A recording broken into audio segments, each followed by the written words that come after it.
நிலக்கடலையை இந்தியாவுக்கு கொண்டு வந்தவங்க போர்த்துகீசியர்கள் அப்படின்னு பொதுவாக சொல்லுவாங்க.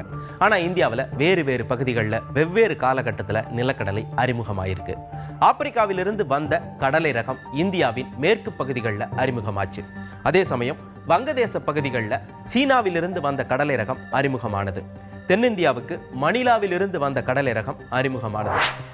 16ஆம் நூற்றாண்டில் ஸ்பெயின் சார்பாக உலகம் முழுவதும் சுற்றி வர கிளம்பிய மெகலன் பிலிப்பைன்ஸுக்கு சென்றார். அங்கு நிலக்கடலையை அறிமுகப்படுத்தினார். பிலிப்பைன்ஸின் மணிலாவுக்கும் நம்ம தென்னிந்தியாவுக்கும் அதற்கு முன்பே வாணிப தொடர்புகள் இருந்தது. அதனால் 16ஆம் நூற்றாண்டின் பிற்பகுதியில் மணிலாவிலிருந்து தென்னிந்தியாவிற்கு நிலக்கடலை வந்து சேர்ந்தது. அதனால தான் நம்ம பகுதிகளில் நிலக்கடலையை மணிலா கடலை அப்படின்னு பேர் வச்சு அழைக்கிறோம். 17, 18ஆம் நூற்றாண்டுகளில் கிட்டத்தட்ட உலகத்தின் பல்வேறு பகுதிகளிலையும் நிலக்கடலை பரவ ஆரம்பிச்சது. ஆனால் இதில் ஆச்சரியமான விஷயம் என்னன்னா, 19ஆம் நூற்றாண்டோட பாதி வரை உலகத்தின் பல பகுதிகளில் நிலக்கடலை மனிதர்களுக்கான பொதுவான உணவுப் பொருளாக மதிக்கப்படலை. ஏழை மக்கள் மட்டும்தான் அதை சாப்பிட்டாங்க. தவிர அது ஆடு, மாடு, பன்றிகளுக்கான உணவாகத்தான் உலகம் முழுக்க விளைவிக்கப்பட்டது. கடலை மிட்டாய்க்கான அடுத்த ப்ராசஸ் பாகு காய்ச்சறது. அதாவது தண்ணியை ஊற்றி நல்லா கொதிக்க வச்சு அதில் வெல்லத்தையும் போட்டு பாகு காய்ச்ச போகிறாங்க. இப்போ 20 லிட்டர் தண்ணிக்கு 6 கிலோ வெல்லம் அப்படிங்கக்கூடிய கணக்கில் தான் இவங்க காய்ச்சுறாங்களாம். இப்போ காய்ச்சலாமாண்ணே? எடுத்து ஊற்றுங்க தண்ணி.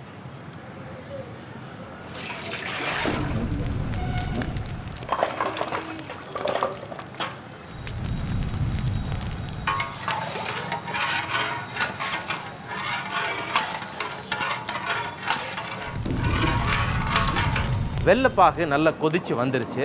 கொதிச்சு வந்த பிறகு அந்த வெள்ளத்தில் இருக்கக்கூடிய தூசி துரும்புகள்லாம் மேலே இருக்கும். அதை எல்லாத்தையும் சலடை போட்டு வழித்து எடுத்துருவாங்க. எடுத்த பிறகு தான் இந்த வெள்ளப்பாகை இதில் இந்த பாத்திரத்தில் கொட்ட போகிறாங்க. நிலக்கடலையோட அத்தனை அருமை பெருமைகளையும் உலகம் உணரச் செய்து அதை மனிதர்களுக்கான அற்புதமான உணவுப் பொருளாக லாபம் தரக்கூடிய பயிரா வெளிச்சம் போட்டு காட்டியவர் ஜார்ஜ் கார்வர். இவரைத்தான் நிலக்கடலையின் தந்தை அப்படின்னு சொல்றாங்க. யார் இந்த ஜார்ஜ் கார்வர்? 19ஆம் நூற்றாண்டில் அமெரிக்காவின் மிசோரி மாநிலத்தில் டைமண்ட் குரோவ் என்ற சிறிய ஊரில் பிறந்தவர் ஜார்ஜ். இவரின் பிறந்த நாள், பிறந்த ஆண்டு எதுவுமே இவருக்கு தெரியாது. ஏனென்றால் இவர் கருப்பினத்தைச் சேர்ந்தவர். கருப்பினத்தவர்களுக்கு பிறந்த தேதியை பதிவு செய்ய வேண்டும் என்ற விவரமெல்லாம் அப்போது இல்லை. கார்வர் என்பவரது பண்ணையில் இவரது தாய் வேலை பார்த்து வந்தார். ஒரு நாள் இன்னொரு வெள்ளைக்கார முதலாளி அவரை அடிமையாக இழுத்துச் சென்று விட்டார். ஜார்ஜின் சகோதரர் காச நோயால் இறந்து போனார்.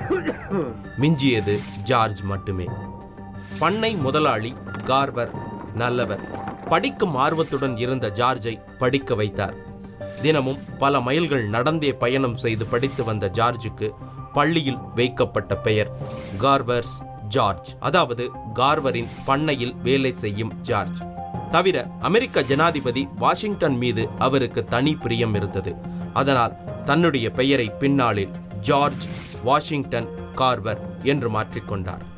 வாடிப்போன செடியோ, பட்டுப்போன கொடியோ அல்லது நோய்வாய்ப்பட்ட மரமோ எதுவானாலும் அவற்றுடன் பேசி அதன் குறைகளை தெரிந்து கொண்டு அவற்றை மீண்டும் பசுமையாக வளரச் செய்யும் அபூர்வ திறமை ஜார்ஜ் கார்வரிடம் இருந்தது. இதனால் ஊர் மக்கள் வாடிய தாவரங்களோடு ஜார்ஜ் கார்வரை தேடி வர ஆரம்பித்தார்கள். இரவு நேரங்களில் தாவரங்கள் பேசும்.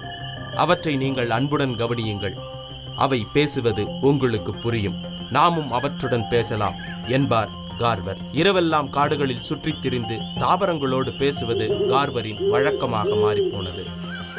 1896 ஜார்ஜ் கார்வர் விவசாயத்துறையில் முதுகலை பட்டம் பெற்றார். அதற்கு பிறகு நார்மல் அண்ட் இண்டஸ்ட்ரியல் யூனிட் அப்படிங்கக்கூடிய நிறுவனத்தில் அவர் விவசாயத்துறைக்கு பொறுப்பேற்றுக்கிட்டார். அப்போ அமெரிக்காவின் தென் பகுதி முழுக்க பருத்தி தான் பயிரிடப்பட்டுச்சு. அதனால மண் விஷமாக்கப்பட்டிருந்தது.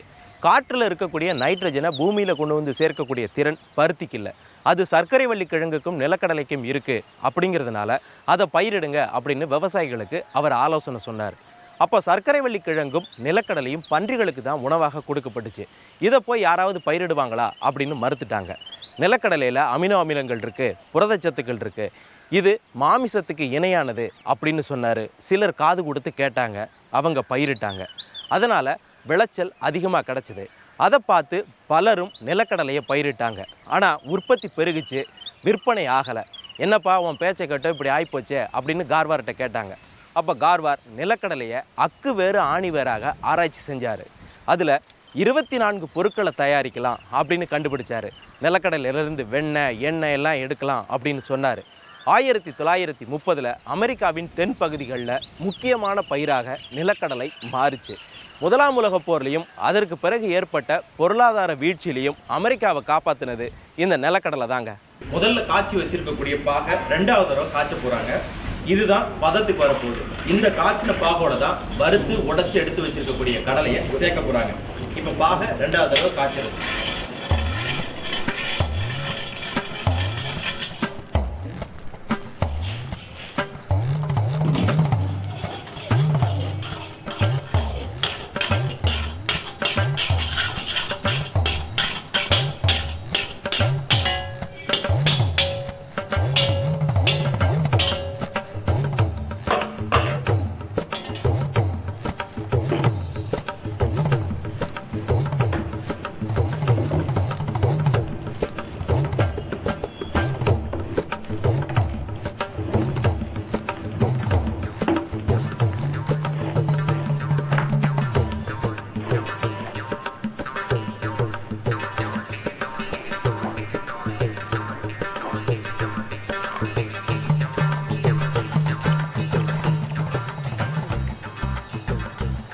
உண்மையிலே கோயில்பட்டி கடலை மிட்டாய் தனி டேஸ்ட்டு தாங்க. கடலை மிட்டாய் கலக்கலாக இருக்குது.